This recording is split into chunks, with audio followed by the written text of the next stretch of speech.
we've glimpsed something that behaves like a particle of gravity, which, of course, if you know anything about theoretical physics and this weird stuff that they've been talking about for a long time, there's a particle known as a graviton, which we haven't actually seen yet. It's a hypothetical thing that suggests that it is part of a gravitational aspect of the universe, and, of course, here on Earth as well.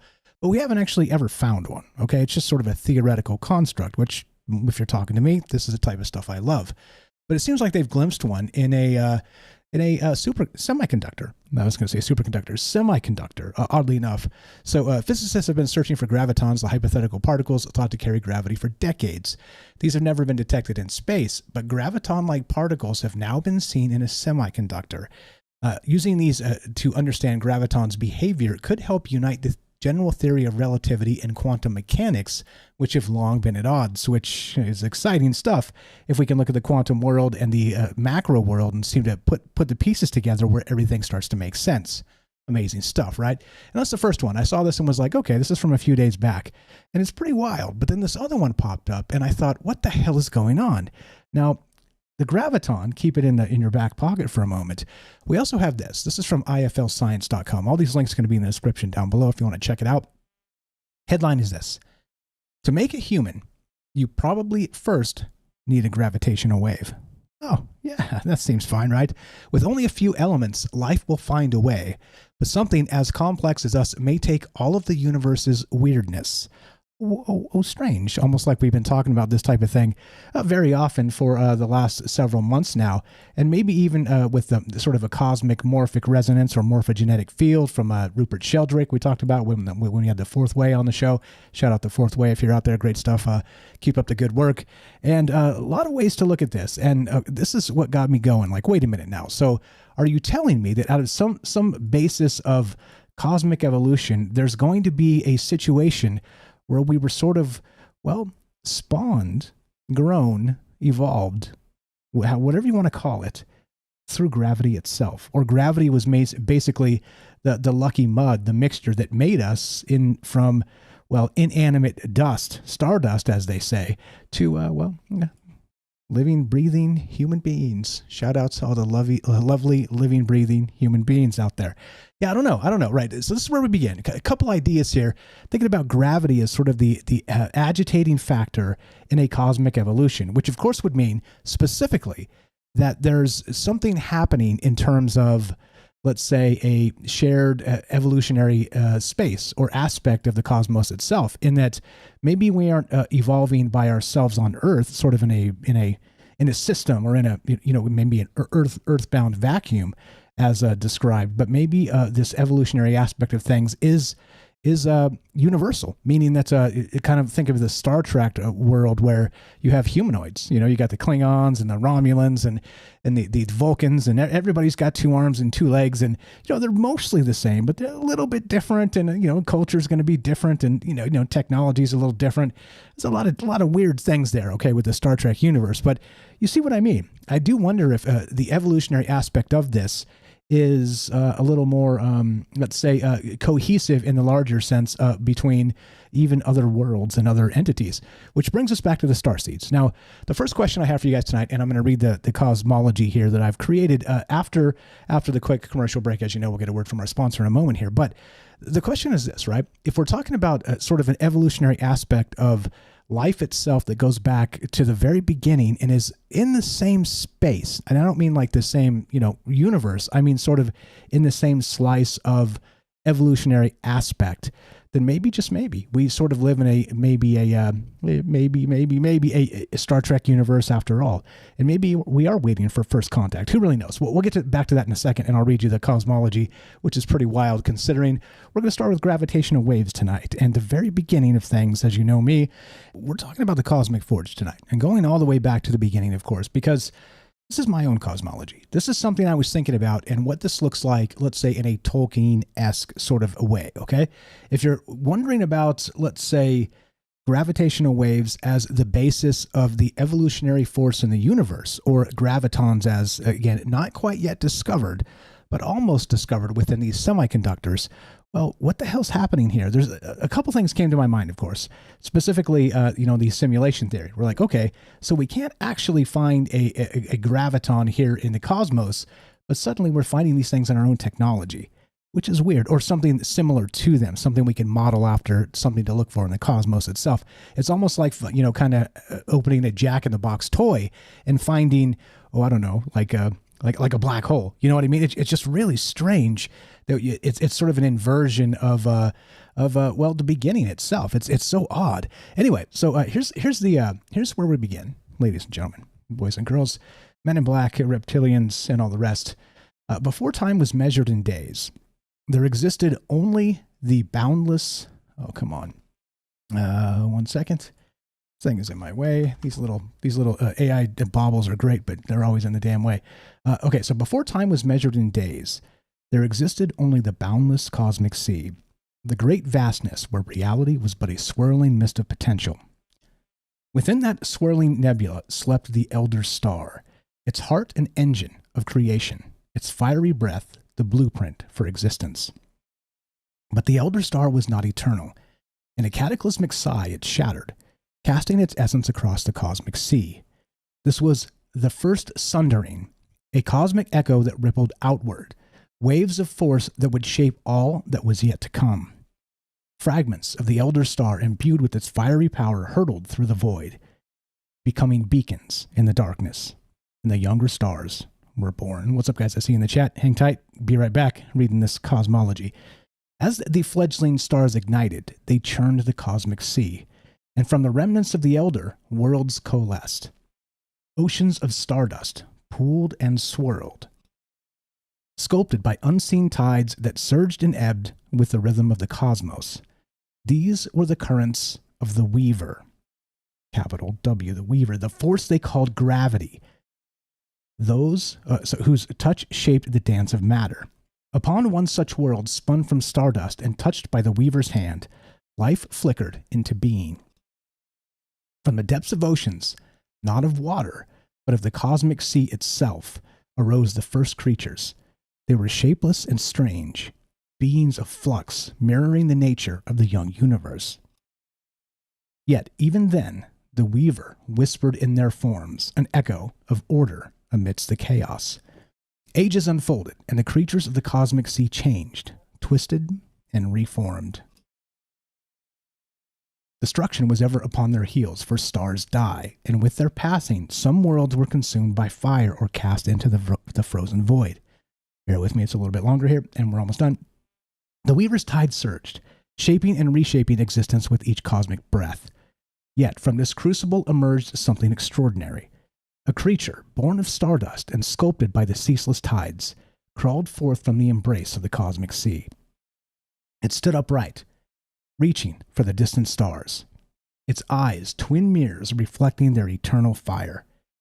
In its mind, the echo of the Weaver's song grew stronger, and it heard the whispers of the first sundering, the tale of creation etched into the very fabric of its being. Of course, it's talking about us. Am I right? This, then, is the tale whispered through time. We are the echo of that first shattering, inheritors of the elder star's fire and the restless song of the cosmic sea. We are children of a universe born from cataclysm, forever shaped by the dance of creation and destruction, woven into the tides of existence. And I thought that was necessary tonight because looking at this in terms of, again, notice the cosmic sea in the imagery. If you look at, let's say, mythology and folklore on Earth, there's a very, very heavy element of this sort of breakdown of society and a recreation, the Promethean fire and floods and cataclysms and reemergence and all of these things, which seem to be, again, maybe even a microcosm of exactly what we're describing here tonight. And in the larger sense, of course, when you start to think about let's say, the universe in that panpsychic way, which we've been talking about quite a bit recently, because it has been on my mind, maybe the universe as a sentient entity, at least in a conscious sense, that maybe we're borrowing part of that. Maybe we are part of that as, we're kind of just borrowing our piece of the consciousness and then kind of kick it back when we're done with it. And then maybe borrow it again in a, let's say, what would you call it? A evolutionary, what is it? Cosmic cycle. What's it called? I don't know what it's called. You know what it's called. Anyway, so it got me thinking like this. All right. Thinking in these terms, I was like, all right, so if we're built somehow, some way through an evolutionary aspect of, let's say, gravity or the graviton, which we have not discovered yet, we've got some hints of what this might be. They're talking about the theory of everything and how these things might fit together. But it got me thinking about way, way, way back. Okay. All the way back. And not only that, if we're sharing a consciousness from the universe itself through this panpsychism, and everything has its own level or version of consciousness because it sits in this massive conscious field, which is our universe, then is it possible that something like a starseed, something like an old soul, something like an entity that was here for a very, very long time and eventually went back into the universal consciousness, still has a hook, still has a way to reach out to me or to you or people that do call themselves starseeds? So that's the question tonight as we get going. A lot of ways to look at this, a lot of ideas, of course. As you know, I like to consider all the wild ideas and consider that maybe, just maybe, there's something happening here. But what do you guys know, number one, about starseeds? That idea that maybe there's like an ancient resonance that still sticks within us that maybe we're born with, maybe we find during the course of our life. And do you believe in the idea? Number one. Number two, if so, of course, you know us on the if cliff. Every time you say if, you go up a step. And eventually, by the end of this, we're on the top of the if cliff, staring into the void if we're doing it right. Because, of course, it is the mark of an educated mind to consider a thought without accepting it. As said by the great Aristotle in a bad paraphrase, or we just call it drinking the maybe juice. So anyway, one more step up the if cliff. So if a starseed does exist and it's locked into the past somehow and giving us information from a collective mind, then how does this achieve? Like what meaning, how are some people endowed with this and some people are not? Okay. And then of course, what kind of alien idea is this? And are we getting, I don't know, let's say ideas from the Romulans or the Klingons that we haven't yet contacted? You catch my meaning. A lot of weird ways to consider this and look at it, because I don't really know, of course. You know me, like I always say, there's a lot here that makes you scratch your head and go, yeah, maybe not, Mike. Yeah, that's fine. That's fine. But it seems strange to me that now, again, in the news cycle, the last week, 10 days, we've got this graviton. This again, behaves like a particle of gravity, which they say if we can detect this thing, this actual graviton, and find a way to study it, this may be the missing element to bring together the theory, the unification theory of everything. Well, is that even possible? Is that even possible? And that becomes the question, right? Yes, indeed. So, okay, so let me read a little bit of this. And so the other one, this is the wild one. To make a human, you probably first need a gravitational wave. And this is from iflscience.com. And I do recommend you read this stuff in full if you're interested in the ideas, because that's exactly the point. It's a lot more scientific than I am a scientist. I'm a dreamer. I'm a bad philosopher, and I'm just me. And so if you're interested in the actual science of this and some of the ideas that they've talked about, I do encourage you to go read these things. But here we go.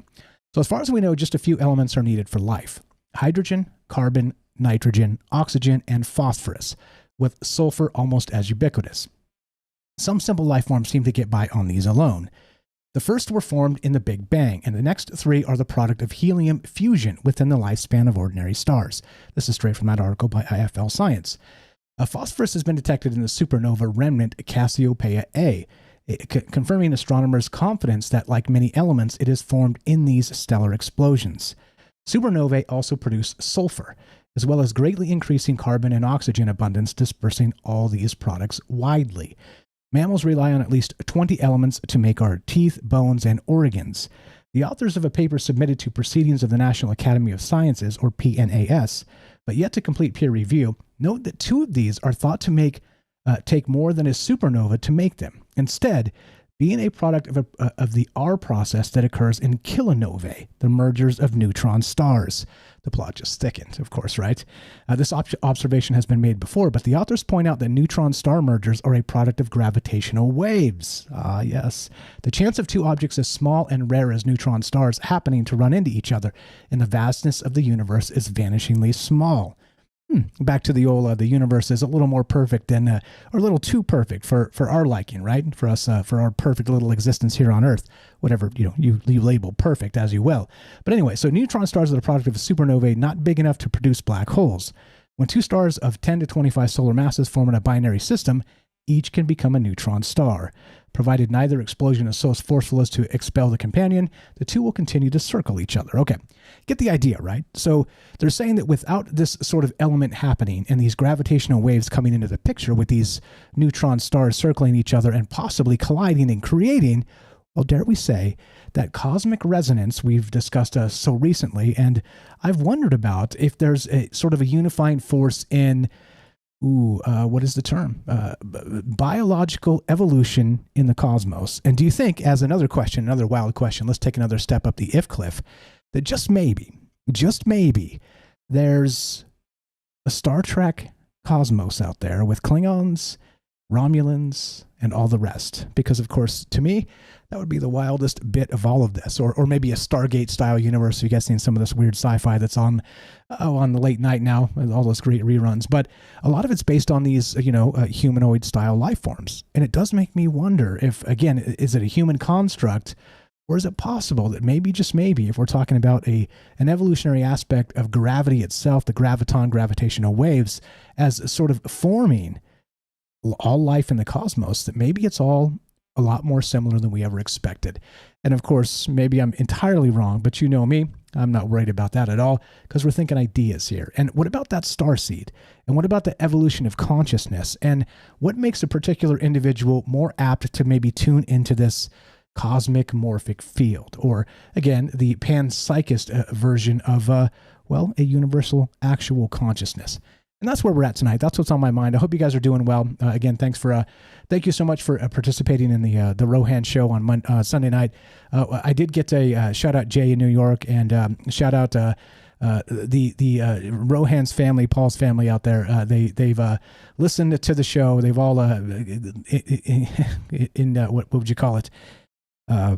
Ingested the conversation we had, and I got a nice note from one of his sisters today, saying that they wanted us to pass on their love from the family, and they were elated to know that we loved Rohan as much as they do. So thank you guys for participating in that on Sunday, and shout out to Rohan fam out there, and Paul's family, and amazing stuff. So thanks for being a part of this, and thanks for carrying, and shout out to fam. I appreciate you guys listening and sharing Paul with us. Okay, here we go. Let's smash the button and get out of here. More Troubled Minds coming up. That's what's going on tonight. Lots of things happening. This cosmic forge. I'm talking about graviton rhythms and ancient starseeds. Now, is it possible that maybe, just maybe, gravity itself is the stir, what is it? The thing that stirs the drink, whatever they call it, in an evolutionary sense for the cosmos. I don't know. So now we're taking our calls as we talk about this idea of the cosmic forge. Now, look, I know it's wild, I know it's out there, but we're talking starseeds a little bit tonight, ancient starseeds. And of course, where did consciousness come from in the very beginning? Is it possible that it's sort of built into these, gravitons or gravitational waves, as suggested by this IFL science, which is, I freaking love science, by the way. Links are going to be in the description if you want to check this stuff out. It's a little bit strange. It's a little bit out there on a, way out there on a limb, which is where we kind of like to be with these conversations most of the times anyway. But do you think it's possible that maybe the missing element for everything, basically the missing piece of the puzzle for all of consciousness and all of the evolutionary aspect of our cosmos, is that graviton, the missing graviton? Or, they're even discussing recently that we don't need dark matter as part of the cosmos in terms of definitions, because they're starting to get some other ideas of what the hell's really happening, including, of course, maybe we're about to discover this graviton. Who really knows? Is it possible this is maybe the beginning of actual the evolutionary aspect of the universe itself, or even consciousness? And what about these starseeds? It kind of came on late in the idea, and I was like, wait a minute now. So is it possible that a starseed themselves are locked in somehow, or maybe attached, and they cannot unattach from this universal consciousness in that sense? I don't know. A lot of ideas to consider and talk about.